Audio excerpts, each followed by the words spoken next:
Ladies and gentlemen, ever find yourself stuck in a moment, heart racing, fist clenched, mind spiraling because of something someone said or did? Maybe it was a driver cutting you off, a passive, aggressive coworker, or that one family member who knows exactly which buttons to push. But what if I told you they don't control your peace? You do. Today, I'll show you how to build an inner calm so no one can shake it. This isn't about being passive. It's about being powerful in how you respond. Let's break this down. You ever notice how the moment something triggers us, our mouth moves faster than our brain? Someone says something off, does something rude, and before we even realize it, we've snapped. Our tone shifts, our body tenses, and now we're in it, emotionally hijacked. But here's the truth. There's a space, a tiny sliver of silence between what happens and how we respond. And in that space is where everything changes. Most people never even realize that space exists. They go from stimulus to response in a heartbeat, like it's hardwired, but it's not. That's just a habit, a trained response. And habits can be retrained. Mastering the pause isn't about silencing yourself. It's about choosing your power. You don't have to react just because you're provoked. You don't have to take the emotional bait. That bait is always there.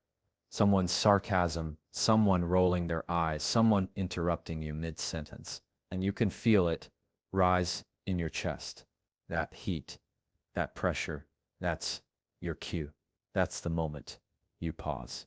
Now, let's be real. Pausing doesn't always feel good, especially when you feel disrespected. Your ego wants to defend, attack, or shut down. But power doesn't live in those knee-jerk reactions. Power lives in self-control. It lives in the deep breath, in the steady eye contact, in the choice to respond instead of explode. When you pause, you give your nervous system a moment to reset. You're not denying your emotion. You're acknowledging it without handing over the keys. That's emotional maturity. That's strength. Let me give you a real moment. A woman came up to me after an event and said, "I just can't help it. My boss says one thing and I go from calm to furious in seconds. It's like I black out."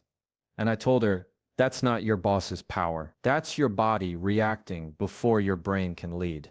She didn't need to fix her boss. She needed to build her pause. And it doesn't have to be long. 3 seconds. That's all. 3 seconds to breathe, to blink, to say to yourself, "I don't have to go there." Those 3 seconds build a wall between you and chaos. That pause creates space for wisdom to enter the room. Because if you always respond at the level of your anger, you stay stuck at the level of your anger. You know what happens when you build this muscle over time? People start to lose their grip on you. The ones who used to push your buttons can't find them anymore. The situations that used to rattle you now barely register. That's not coldness. That's freedom. The pause doesn't mean you let people walk all over you. It means you decide how and when to stand up. You're not reactive. You're intentional. And intentional people don't fight every battle. They don't get baited into every argument. They know their peace is too expensive to give away every time someone else is having a bad day. You want to feel less angry, less bothered, then stop giving away your reaction for free. Make people earn your energy.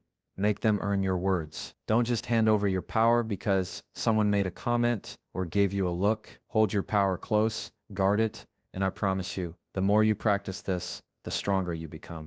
The pause grows, the space widens, and inside that space, you find yourself, you find clarity, you find peace. This is where your real control lives.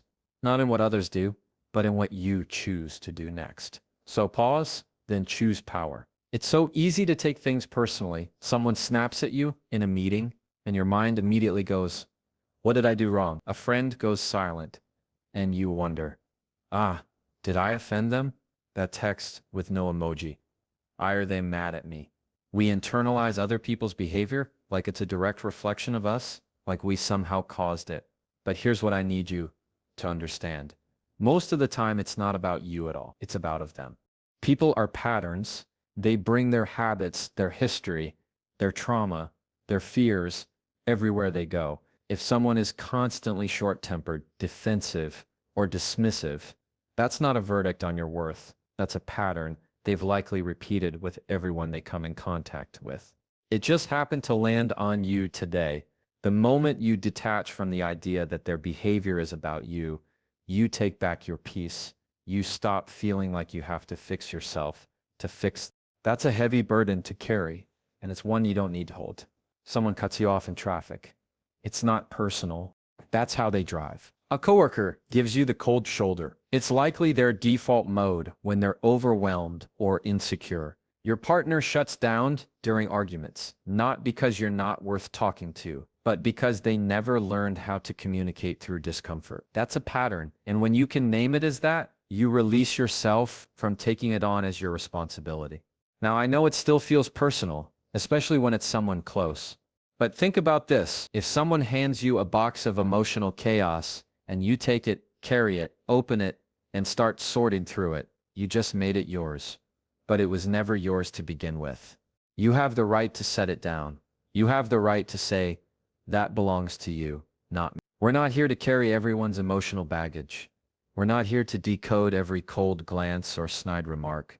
Because 9 times out of 10, that person is reacting from a wound you didn't cause. And sometimes your presence, your peace, even your success, it triggers something in them that has nothing to do with you and everything to do with what they haven't resolved within themselves. Here's where the shift happens. Instead of asking, why are they doing this to me? Start asking, what pattern are they stuck in? That doesn't excuse poor behavior, but explains it. And when you understand it, you stop internalizing it. You gain distance. And distance gives you clarity. I once had someone in my life who would constantly belittle people in conversations, always making subtle jabs, always needing to feel smarter. For years, I took it personally. I'd leave those moments questioning myself, shrinking a little, until I realized this isn't about me. That person needed to feel in control because they felt small. Their pattern wasn't personal. It was protective. Once I saw that, I stopped reacting. I stopped shrinking. And more importantly, I stopped feeling angry. That's what this is really about. Reclaiming your emotional energy. Because when you take everything personally, you live in a constant state of offense. You walk through life with your guard up, your heart tired. But when you detach from the pattern, you can stand in front of someone's storm and stay dry. Because you know this isn't mine. You deserve to live from a place of confidence, not confusion. And that begins by seeing people for what they're actually showing you. Not a reflection of your worth, but a mirror of their patterns. And once you recognize that, you can decide how close you let them get. Not out of fear, but from wisdom. So the next time someone's behavior makes you want to question your value, take a breath.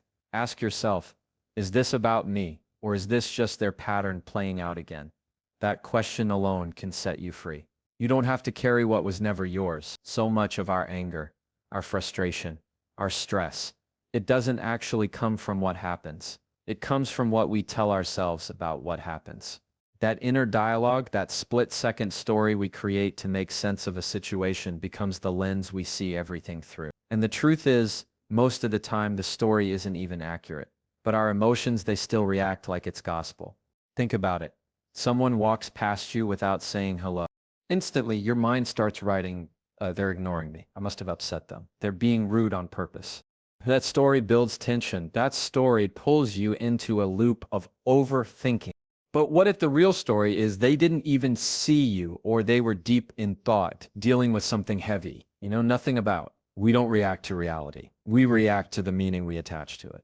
And that's why reframing matters. Not because it excuses bad behavior, but because it puts the power back in your hands. If you can change the story, you can change your emotional experience. You can go from defensive to compassionate, from angry to curious, from hurt to understanding. It's a shift, but it changes everything. Let me give you a moment.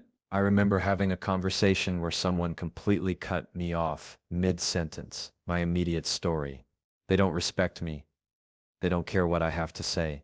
And I felt it tight in my chest, ready to pull back, ready to shut down. But I paused and I reframed. What if they're just excited? What if they've been waiting all day to share this and couldn't hold it in? That shift changed how I felt. It softened me. It gave me the space to stay present instead of retreating into resentment. Now, this doesn't mean you justify disrespect, but it does mean you give yourself more options. You open up more pathways than just anger. Because when we always assume the worst, we limit our response to the worst. Sometimes the story we tell ourselves isn't even about other people. It's about ease. I'm not good enough. I always mess things up. Nobody ever listens to me. Those narratives, most of them planted long ago, get triggered in small moments.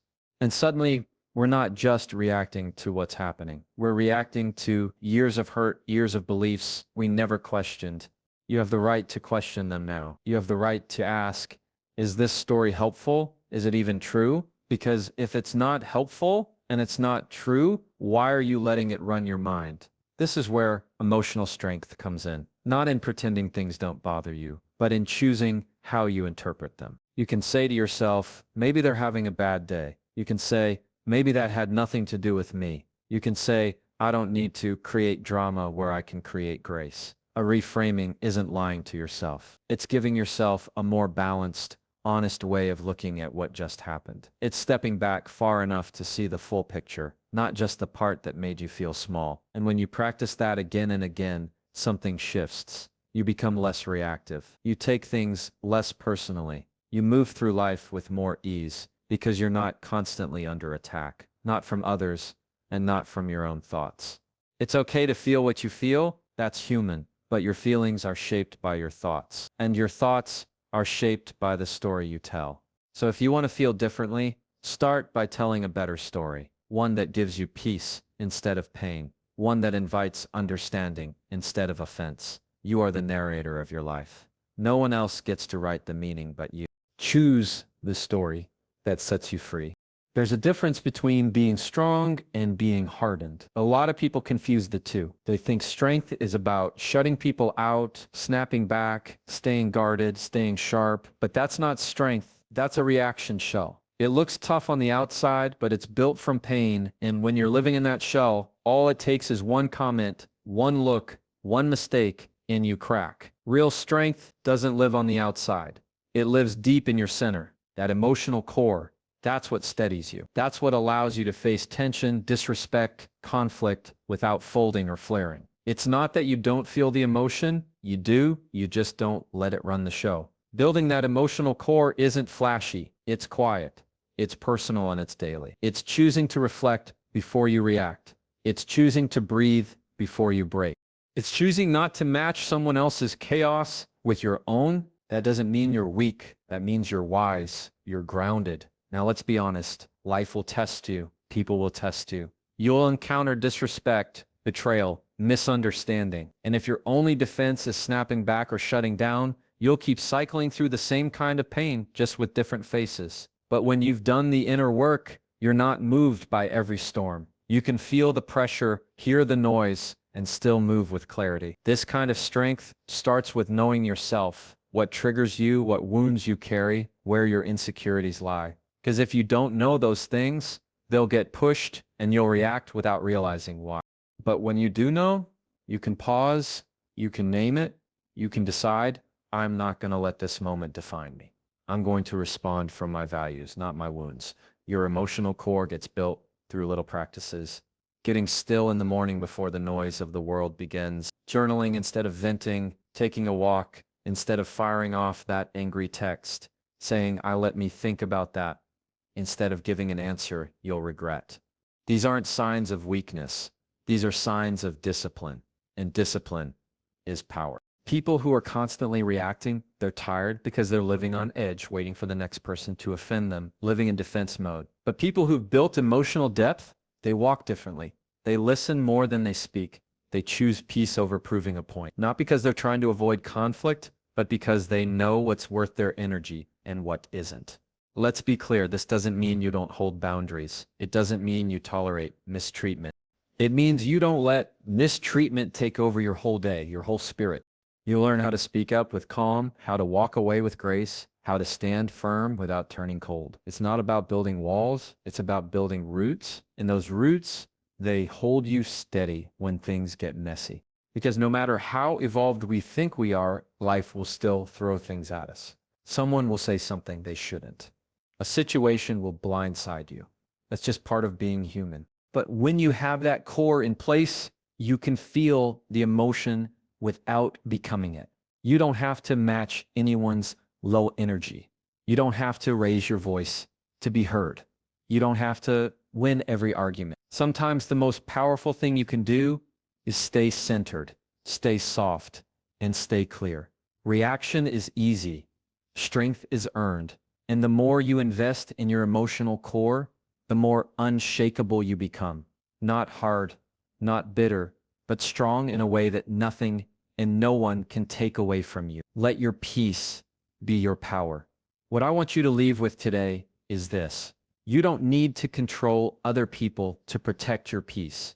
You don't need to avoid conflict or become numb or shut down your emotions.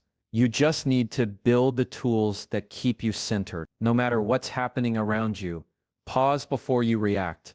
Give yourself that space to choose power over impulse.